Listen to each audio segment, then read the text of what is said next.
Man, what's good with y'all boys, man? KidDiaz, you know what I'm saying? Back with another motherfucking reaction vid, you know what I'm saying, for the boys. I'm saying a little extra vid for y'all boys, you feel me? Today we finna, as you can see by the title of the video, finna react to how my cousin, you know what I'm saying, escaped prison, you feel me? I love El Chapo, you feel me? It's my brother, he takes care of me, bro. You know what I'm saying? It's like, nah. Look. Make sure y'all subscribe. Make sure y'all like. Make sure y'all comment. I appreciate y'all for the 200, man. You feel me? I'm not finna promote this shit. I'm finna just post this for the real ones who really fuck with me, who really have their post notifications on. You know what I'm saying? Will know that I posted a reaction video. You feel me? But let's get into it. I'm low-key hungry, so if y'all don't mind, I'm finna eat. You know what I'm saying? Low-key, like, starving type shit. Got almonds and shit. This shit gas. Look at that. Salt and vinegar almonds. Shit tough. Can't fuck with it. But let's get into the video though. Big GUUCH. Two of the most captivating men of their time, who kept eyes fixed on their every move, were Harry Houdini and Pablo Emilio Escobar Gaviria. Hey, shout Pablo Escobar, man. Go. That fool fucking was about to run in the office as a fucking cartel leader, fool. Like, easy. That's just like uncomparable, bro, on God. Just like you guys, I heard a lot of stories about Escobar's wealth and multinational crime syndicate. And it's the same way with Harry Houdini. We all heard about his crazy and dangerous escape acts and illusions. One man whose story isn't as publicized, or should I say, as mysticized, as these two, is the one and only Joaquin El Chapo Guzman Loera. Yeah. And this is despite the fact that he, quite frankly, is kind of a master at both Escobar and Houdini's crafts. I mean, okay. Hey, do y'all think that let me know in the comments down below if y'all think that, like, the U.S. government be really be working with these cartels to move shit into the United States, like guns and drugs? Cause, like, low-key, bro, it's all a business, bro. Like, it's all about, like, the economy, bro. Me personally, I feel like it be times where they do help cartels move their product into the USA because it benefits both countries, you feel me? In a way, in a sense, you feel me? Houdini is a bit of a stretch, I'll be honest. But have you seen some of El Chapo's near misses and genius escapes? After I took some time to look at them, I have to say, they're pretty impressive. And that's why today, in this video, I'll be showing you some of the inside details of the most insane ways El Chapo escaped prisons and other tough situations. Without further ado, let's get into it. If you know about El Chapo, you probably already know... Hey, y'all think we look alike? It's my cousin. I think we look alike, though. About his two most popular prison escapes, but I'm guessing that you didn't know about his less popular non-prison escapes. What's even more interesting is that most of the man's near-death escape attempts were not even against the law. That's right, they were against rival cartels, just like this one. How is it possible that he escaped that? Well, I'll tell you about this car, but let's look at some backstory. It's 1993, and back then, Joaquin Guzman is actually not known. Like, he's not popular. Hey, if y'all seen Narcos, y'all need to go watch Narcos, bro, on Netflix. One of the best series ever, bro.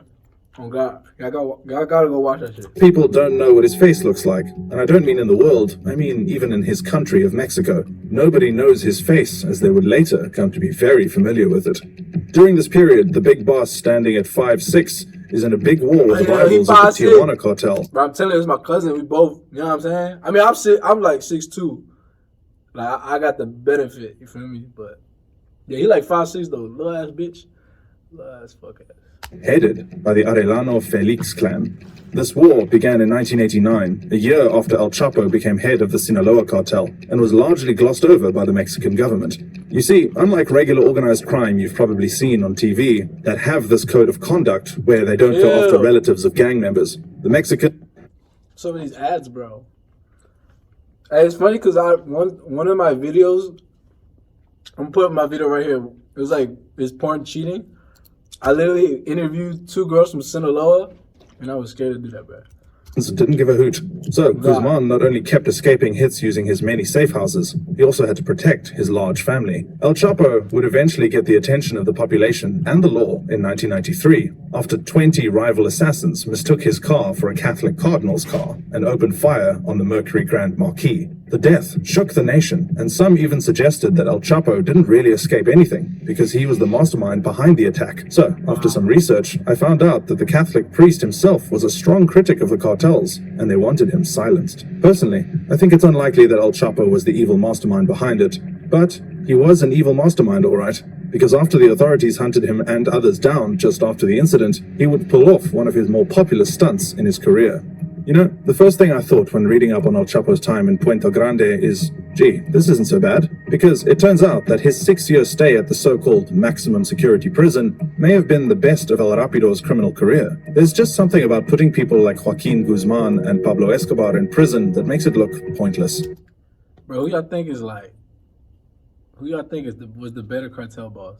Me personally, bro, I'm going Guzman. Cause Pablo was OC, like he was OC with the violence and shit, like the shit he did with the plane where he killed everybody on the plane, vicious. But El Chapo, I feel like he looked out for his people in Sinaloa. But then again, like I feel like there was a video where he was saying like the only reason why he like went against like he went commit violence. He went on to commit violence is because they started with him first. You feel me? Like he didn't just go out there and just kill people. You feel me? But that's my personal opinion. You feel me? I fuck with El Chapo. I can't put my finger on it. Not like yeah. Let's yeah, man. Oh, I know. They're rich and surrounded by easy-to-bribe officials. While in Escobar's case, the entire prison was literally bought by him, Guzman bought the entire prison's pocket. It was phenomenal. Even while in prison, Guzman, or Shorty, was considered by authorities, even abroad by America and the FBI, as the leading drug lord on God's green earth.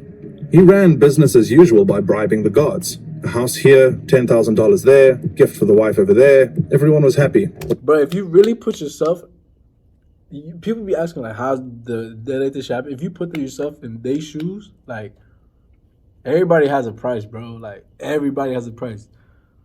Like it's crazy how people be like, how can you be so corrupt? But everything has a price, bro. On God, it doesn't matter. Like everything just has a price, bro. Like I can give you 10K. You gonna do something for me because I give you 10K. It could be a little thing, could be big, but you need the 10K. You feel me? Everybody got a price, bro. Trust me. So you can't blame them for taking the money, bro. On God, gotta put yourself in their shoes. What's more, Guzman was basically getting security, as he didn't need to fear the threat of being attacked or running from safe house to safe house for the past 4 to 6 years. I tell you, if I was a drug lord, the first thing I'd do is go to jail. But of course, the best things don't last forever. El Chapo was able to get the best foods, drinks, parties, women, and even clothing in prison because he had the pockets of Puente Grande's Deputy Director of Security, Damaso Lopez Nunez. However, in the fall of 2000, their fruitful partnership ended when Damaso left the facility. And to make matters worse, the Supreme Court of Mexico ruled that it would start extradition to the United States. Like every drug peddler ever, El Chapo was scared of an American prison, so he cut his vacation short. And just to show you how much control Guzman had in the prison, the court ruled for extradition on the 18th of January, and El Chapo just casually walked out on the 19th. Well, not walked out per se, he was hidden in a laundry and rolled out into the trunk of a car by a guard named El Chito. The escape was said to have involved at least 71 people who took care of the laundry cart, made sure it went up all 3 prison levels, and passed 6 surveillance points before reaching the parking lot. Personally, I think it was performative, really. It didn't matter if El Chapo left in a cart or walked out of Puente Grande that day in a tuxedo and drove away in a limo. Nobody would have stopped him. To be honest, they'd only be sad to see him go. So, I must apologize. This is one of the man's least ingenious and exciting performances. The one where he escapes through the strong grip of his power. But the next one is a banger.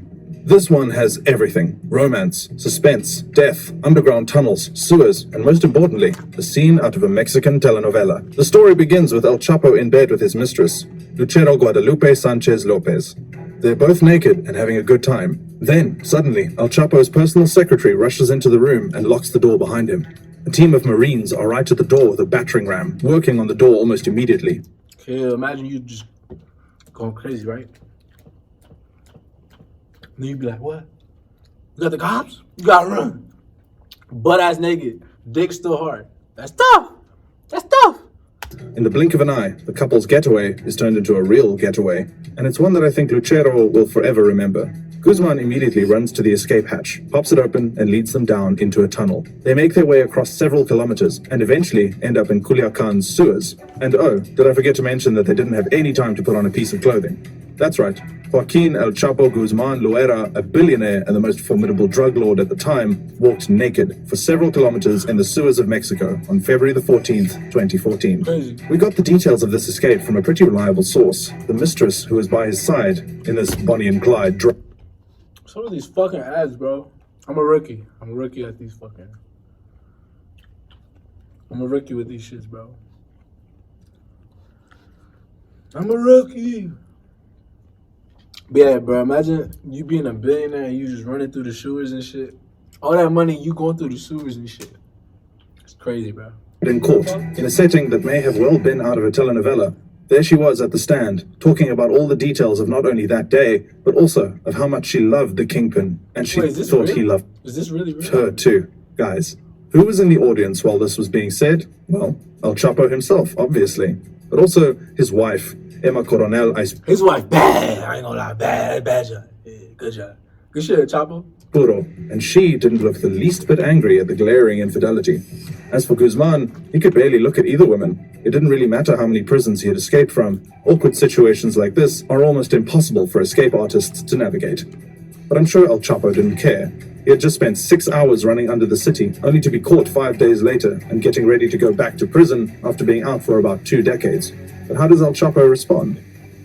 So, El Chapo just got recaptured and is dreading the prospect of being extradited to the US. But to everyone's surprise, that is not what happened. The Mexican anti-drug agencies and politicians decide he should be held in the Federal Social Readaptation Center No. 1, known commonly as Altiplano. The prison is situated in Almoloya de Juarez in Mexico. Compared to his time at the Puente Grande prison, things become way more restricted for El Chapo. I mean, he's stuck in a cell like the rest of the inmates. And I feel like this is mostly because the Mexican authorities were trying to show to the US that they can handle their own criminals, and that there would be no need to extradite. Well, El Chapo didn't get the memo because his next escape would expose a massive hole in the prison system. Oh, and I meant that literally. You see, the boss's men were quite loyal, and almost immediately after he got sent to jail, they began the next escape. I must say, being a drug lord that's responsible for the pain and suffering of many is a bad thing. However, the dedication and thought that the Sinaloa cartel put into the Altiplano escape kinda gives you a peek into the dogged mindset of these people. So, how did they do it? 3 steps. First, they began by securing an alibi. The alibi was in the form of a house construction site approximately a mile away from El Chapo's cell. The Mexican cartels were famous for digging underground tunnels, and as a matter of fact, I found out— Bro, that's so crazy, bro. Like, how do they think of this shit? Like, yeah, bro, we finna dig a tunnel under the ground into the prison and get our mans. Like, y'all be thinking these Mexicans is dumb and shit, but like, bro, these fools is smart as fuck. On God, bro. That mapping areas and organizing logistics for the cartel was sort of El Chapo's first job at the cartel. I think it's quite interesting that that was how the cartel planned to save him as well. So, back to the story. They purchased the land and began what looked like construction to distract from the work that was actually being done. And they had to be as quick as possible, since their boss could get transferred to another prison at any time. The second step was actually digging the tunnel. They had to make sure that they kept noise levels to the minimum and masked their activities with the sounds from their alibi. They dug a tunnel from the house straight to the shower of El Chapo. Now, El Chapo may have had his activities restricted more than he would have liked, but it didn't mean that there were no officials in the prison ready to take a bribe from him. The cartel managed to snag a blueprint of the facility from one of these prison guards so that they could correctly map their route. Also, they had to make sure that they reinforced the roof of their tunnel so that vehicles or heavy stuff moving around didn't come crashing. Bro, the engineering too, that's involved in this shit is crazy, bro. Like, there's a top tier engineer doing this shit. Top tier engineer doing this shit, bro. This is not no easy shit to do, bro. To pinpoint right under the fucking cell of Joaquin Guzman is insane. Exactly in the shower, bro. It is perfectly. If you see it, we're gonna see the picture of it at the end, but it's perfectly in the shower, fool. Perfectly squared, bro. Shit's insane, bro. Like, that's why low-key people think it's like conspiracy that they low-key helped this fool. But I don't think so. Down on them. It's a truly risky, borderline crazy feat just to save one man. Look at that shit. Perfect, fool. It's crazy. And I must say. But they did it, and they did it in record time. As a matter of fact, They had built much more sophisticated and longer tunnels in the past, with master architect Jose Sanchez Villalobos designing the structures. Then came the third step, escaping. On the 11th of July 2015, at 8:52 p.m., a surveillance camera shows El Chapo move towards his shower area, duck, and then disappear. This date was important. El Chapo chose the 11th of July because it was a weekend. He calculated that prison guards would be fewer during the weekend, and he was right. Now, just like me when I first saw the footage of him escaping, you may be wondering why no one was immediately alerted to his movements. And I think you guys already know what's up here. It's likely that he bribed the guards on duty to turn their eyes away from the screen. The tunnel was ready for his escape. There was a sort of motorcycle that was readied for Guzman to move quickly through the tunnels. There was ventilation as well, and there was a getaway plane with a trusted pilot waiting for him. 25 minutes later, the guards noticed the absence of the most powerful drug lord in his cell and sounded the alarm, but Shorty was long gone by then. Apart from the literal hole made, the development blew a hole in the justice system of Mexico, so it was no surprise that El Chapo got caught not long after and sent to another prison. Rumor has it that the cartel began work on another tunnel and even bribed prison officers in anticipation of another escape, but the plan was discovered quickly. It was clear that El Chapo was not going to stay behind bars quietly, and corruption made it very easy for him to beat the Mexican prisons again and again. So, after telling the American drug authorities that extradition of the man would not be possible for the next 100 years, Mexico caved, and El Chapo was extradited to the US in 2017, just 2 years after his final escape. Click the video on the screen and find out more interesting stories like these. Alright, bro, that's it. That's another reaction for y'all boys, man. I appreciate y'all for tuning in. Let me know what y'all think. If y'all think like, if y'all think that the Mexican government actually helped El Chapo escape this prison, because like I said, the engineering to engineer this tunnel, build this tunnel, is insane to me, bro. Like insane, and the amount of time that they did it in is crazy too. Like this fool be like doing movie shit like with these escapes and shit. And I feel like when I remember watching Narcos, I remember they saying like. I remember saying that like El Chapo likes these type of things because like it's like so cinematic how he escapes like situations, like the tunnels underground and shit is crazy.